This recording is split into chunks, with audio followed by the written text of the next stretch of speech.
Comment చేశారు 150 కోట్లు 11 కోట్లు అని. చాలా మంది వైసీపీ వాళ్ళు బాగున్నారు అనుకుంటున్నారు, మీరేమంటారు ఆ వ్యాఖ్యలకి? అది అనుకోవడం వాళ్ళ లోపం, అనడం ఈయన లోపం. అవి ఎక్కడనాలో ఈయనకు తెలియదు, వాళ్ళకి ఏం చేయాలో ఆయనకు తెలియదు. మూవీని మూవీలాగా చూడాలి.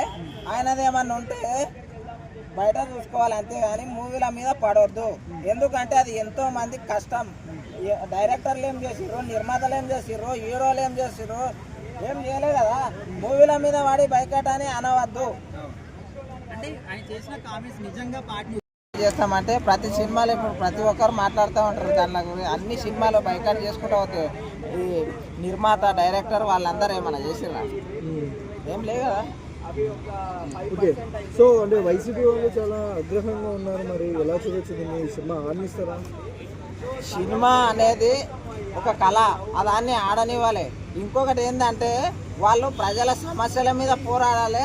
ఇంకోటి ప్రజలకు ఇచ్చే పథకాల గురించి దానిల గురించి అడగాలి, నిలదీయాలి. అంతేగాని మూవీల మీద వీళ్ళ మీద బాయ్కాట్ అని చెప్పడానికి వాళ్ళకి రైట్స్ లేవు. ఓవరాల్గా వైసీపీ వాళ్ళకి ఏం చెప్తారు సినిమా అభిమాని? సినిమాని సినిమాలాగా చూడండి.